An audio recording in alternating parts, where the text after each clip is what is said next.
everyone enjoying their day on safari? Sí. Amazing. Well, my name is Alana, and me and my team are going to be free flying some of our predatory birds up close and personal for you today. We're going to be educating you on why they are so important in their ecosystems and simulating some of their natural hunting behaviors. Now, for our first raptor, he hunts primarily fast-moving ground prey. So we're going to simulate that by having a lure pull across the field that he is going to chase. Now, to get him out, I'm going to need your help. Can you help me count down from 3? You guys ready? 3, 2, 1. And if you look down the field, here comes Captain Trips. Let's see if he can grab his lure. Here he comes. And he's got it. Now you might recognize Trips here, but he is actually a red-tailed hawk, which is the most common bird of prey here in Ontario. They can actually be found all across Canada in every province and territory. Now they do get their name because of that very pretty red tail. However, they actually don't get this coloring until they're about 3 years old. Up until then, they actually have a light-colored tail with some dark bars going across it. Now these birds are what we call opportunistic hunters, meaning they are going to eat anything they can get those sharp talons on. So this includes that fast-moving ground prey I talked about earlier, so things like rabbits and squirrels, maybe a chipmunk or a rat, but they will also eat things that have already died. So you may see them on the side of the road having a nice easy snack of some roadkill or milky eagle owl. Now these birds have incredible hearing and eyesight. They have great hearing due to something called a facial disc, which is a group of feathers around their face in the shape of a heart, and it will actually tunnel these sound waves into their ears. Now they also have amazing eyesight, and that is because 75% of their skull is made up of their eyes. This does mean, though, that they actually have very small brains. So the wise old owl that we thought they were, they're not actually that wise. Now, if you get a close look at him, you'll see he has some nice pink eyelids. He's actually the only species with this color eyelid. And if you look even closer, you can see that he had some dark colored eyes, and that is because he is nocturnal, meaning he is going to hunt at you. So if you know this species, I want you to yell as loud as you can what she is. Here she comes. Do you know? Yeah, so he is an eagle. It's actually a bald eagle. Now that is Granger there. He is one of 2 eagle species we have here in Canada, the other being the golden eagle, that we actually have a pair right out there. Now these birds are often found around bodies of water. You can find them around lakes and ponds as well. Grab onto this prey and they will have something on the bottom of their feet like sandpaper to grab it. Just like Granger showed us there. Now, in some cases, that prey is going to be too heavy, and what they've learned to do is take those nice long big wings of theirs and use them like a paddle. They will take them and swim all the way back to shore with that nice big fish. Now, they do get their name because of that iconic white head. However, they actually don't look like this until they're 8 years old. Up until then, they're actually completely brown and look almost identical to our golden eagles. As they start to mature and age, they will molt out those juvenile feathers and get the nice white ones. Now, unfortunately, these birds don't have a great history.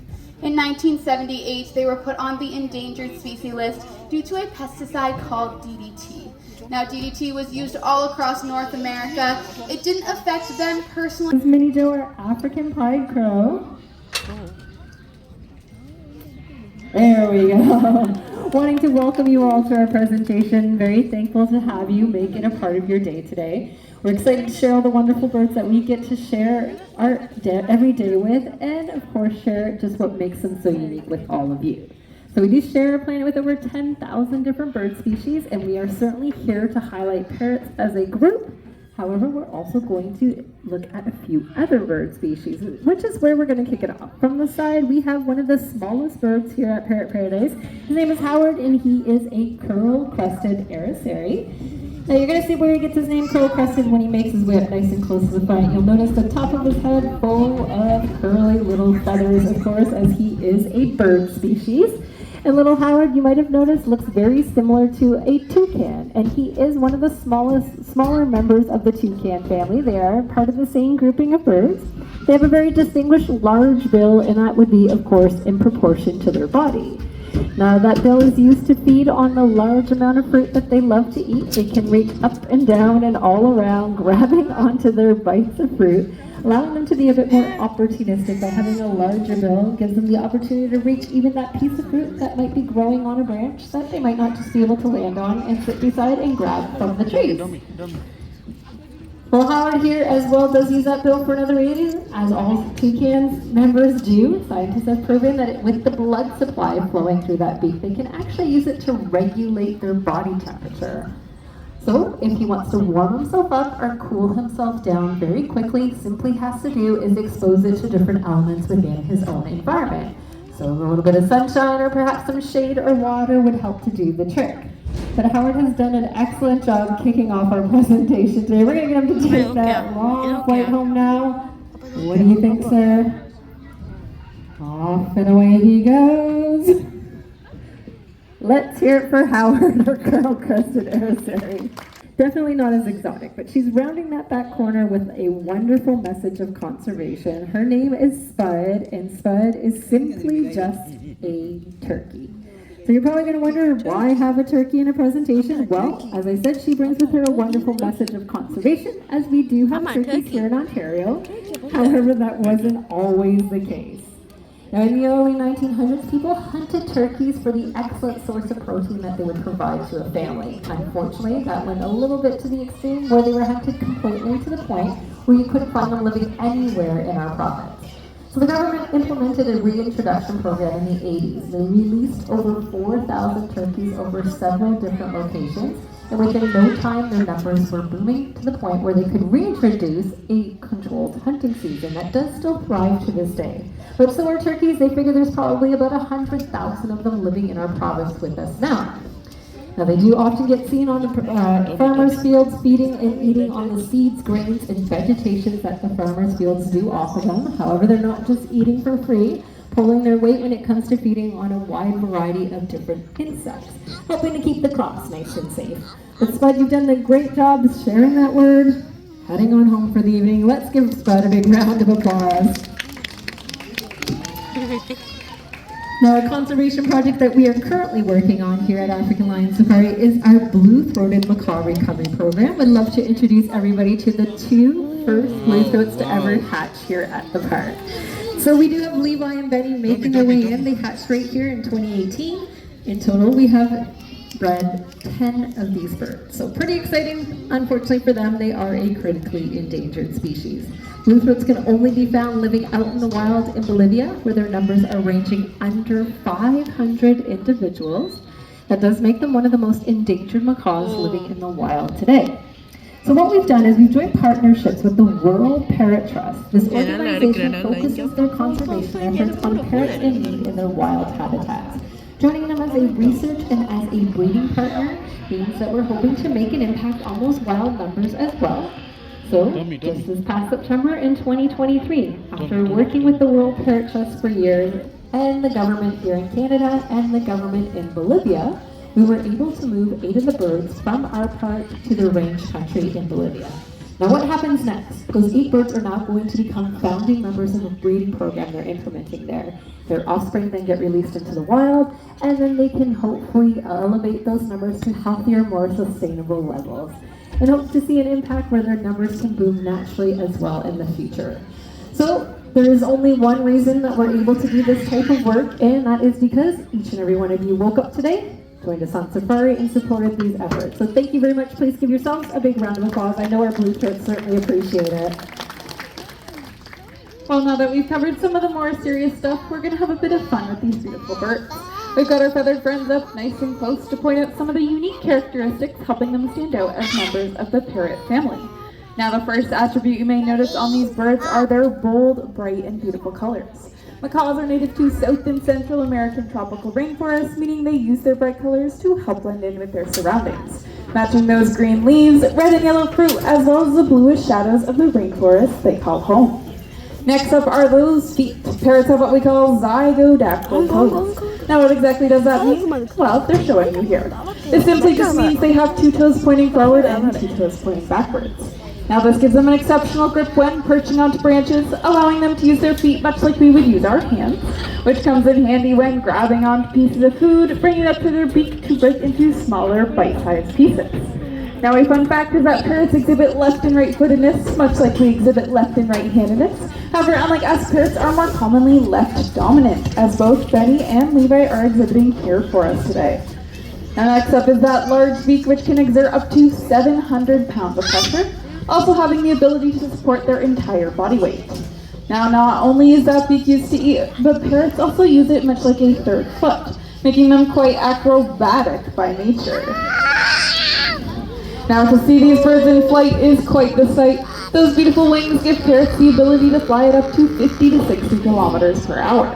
Now that's about as fast as we're driving through those towns and cities that we live in. Last but definitely not least is that long tail in the back, which can be used much like a steering wheel on board, shifting side to side, acting as a counterbalance, and can be fanned out, putting on the brakes for a nice, soft, and safe landing. Well, I think Benny and Levi have done an excellent job showing off their uniqueness for us today. Why don't we give them a big round of applause? Well, the next bird we'd like to introduce to you might not be the most colorful one out here today, but he makes up for it in his own way, as his species is one of the most intelligent parrot species in the world. And I think Reggie here would agree with us when we say that. Yes, he does. This here is Reggie. Reggie is our African gray Tiffany parrot. Now, Reggie may be smaller than some of the other birds brought out so far, but do not underestimate him, as his intelligence can be compared to that of a 5-year-old child. African Greys are avid learners throughout their entire lives and have been known to learn up to 1,500 words. Now Reggie here knows nowhere near 1,500 words, but he would like to greet you all with a quiet hello.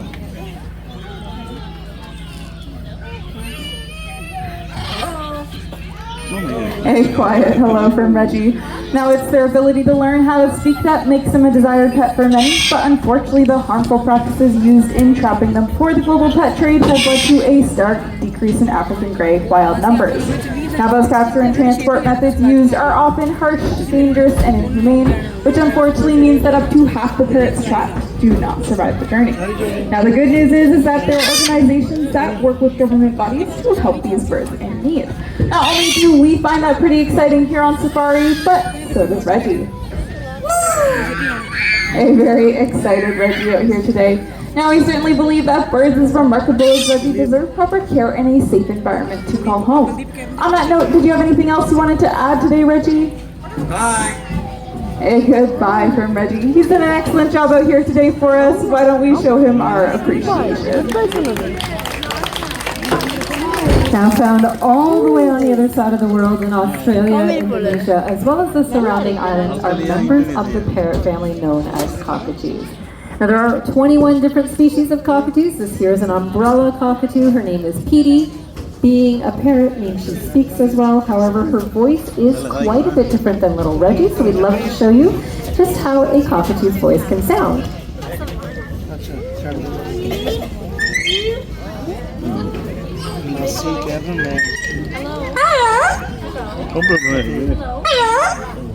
There we go, the sweet sugary hello I was looking for, but they do actually hold the record as being one of the loudest members of the parrot family, as sweet as she sounds.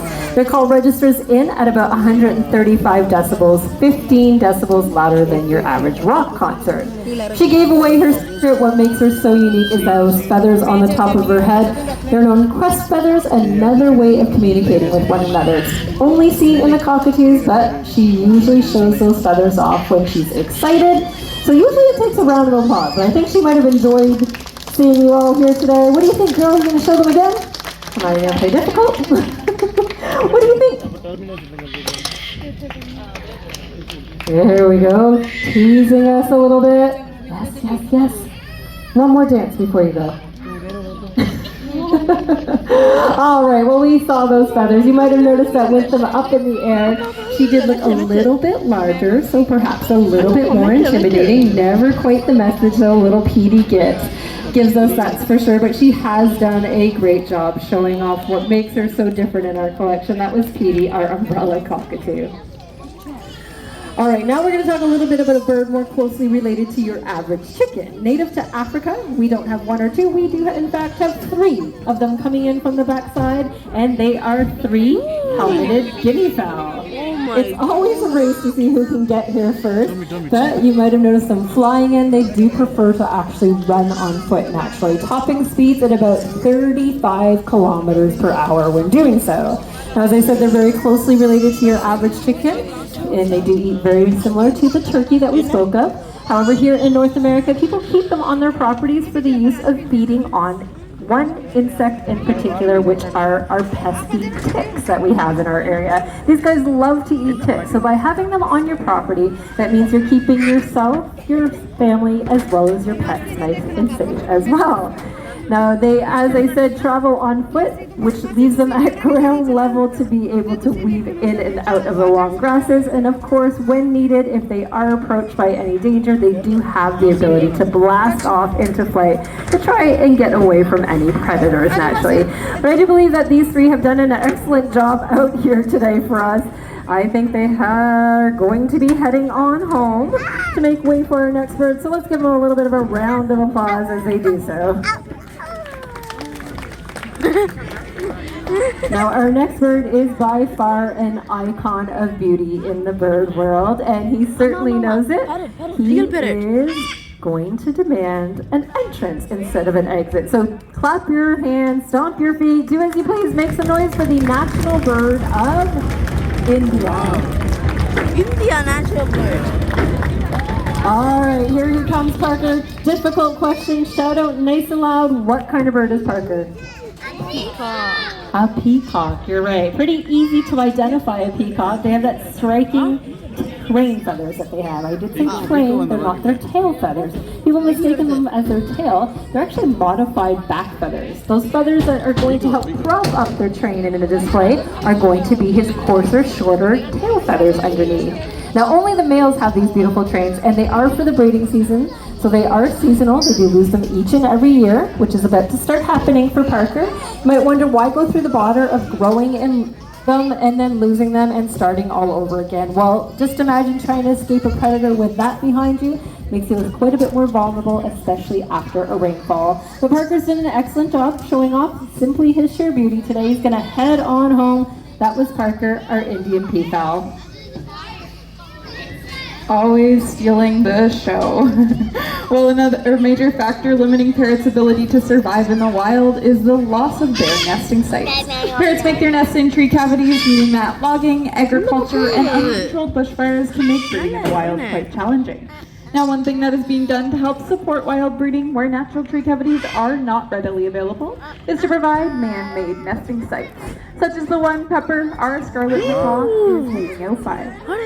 Our partners in conservation, the World Parrot Trust, has added over 100 nest boxes to the wild for a variety of different parrot species where they can rest and raise their young. Now, we here at African Lion Safari have had our own success in adding nest boxes for our parrots. Which brings me to the next bird we'd love to introduce to you. Coming on up from the back is Arthur, and Arthur is a green-winged macaw. He actually hatched out right here on safari 10 years ago, and in fact, so did his mother back in the 1990s. Now, certainly one of the most fascinating aspects about being a bird is that lots have the ability to fly. Of course, not all species can, but out of the ones that do, we here at Parrot Paradise like to say that none are more beautiful to see in action than a macaw. Now, to you and I, flying does look like a whole lot of fun, but for birds it's a means of survival. They may be up in those skies to forage for food, locate a mate, seek shelter, or even to make that long migration between their summer and winter homes. But I think we can all agree that Arthur is quite the stunner, so we figured what better way to include him in our presentation today than to have him fly over the lucky heads of our audience members. So his personal trainer is going to give him the go-ahead to fly on over to his target today, which is that back corner. Watch as he uses that tail, fanning it out for the brakes, and it's another smooth, safe landing. Let's hear it for Arthur today. Now, we have shown you many amazing characteristics about parrots so far, but there is one thing they are most well known for, and that is talking. Now, contrary to popular belief, it's not the larger species like our macaws that make the expert talkers, but it's actually the smaller ones such as our budgies, cockatiels, African greys, and of course those Amazons. Joining us today, the star of our presentation, we have our yellow-naped Amazon, Fernando. All right, Fernando has lots to say, so let's get him started. All right, he's feeling pretty excited. Fernando's always been polite, so I think he has a question he'd like to ask you all. Very mumbled, how are you? But I see some lovely smiles out there. We might have introduced him as Fernando, but he likes to introduce himself by his nickname, Nando. So he likes to hear himself sing it out nice and loud. Being a parrot means he's playful by nature. His favorite game to play, I think you guys might know this one. He loves to be tickled. And of course, when tickled, Fernando likes to laugh. Gets him chuckling. Now he is a master of sound effects. He has a few that he's been working on. This is us drinking a nice cold glass of water. Good chuglet and a little bit of a cough. He's also worked on some animal sound effects. Fernando here can make the sound of a pig. I think that one's pretty rude, but you know what? Not done yet. He barks like a dog.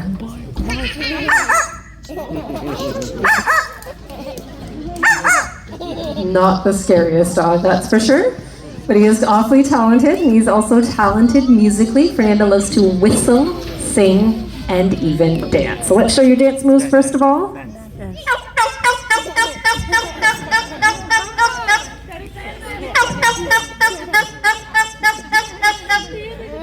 All right, he's warmed up, ready to whistle. Keep in mind when he's doing this, making it up as he goes along. Never quite know what's going to come out of his beak, so let's see what he has for you all here today.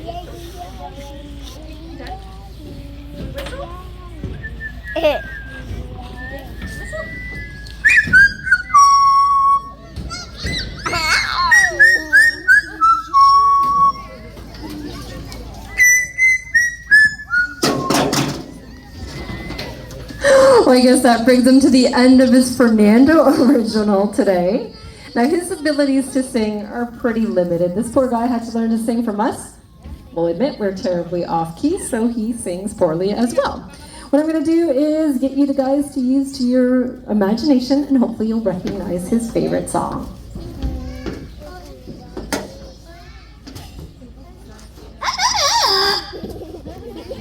Fernando, come on, try a little bit harder. We'll tune him in.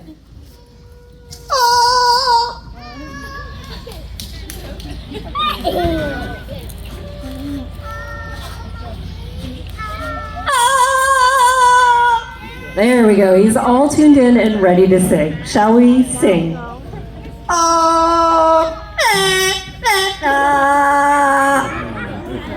bit of our national anthem there. Lovely, Fernando. Now, his favorite song has always been "O Canada" because he's hatched here in Canada and very proud of that fact. Let's hear it one more time.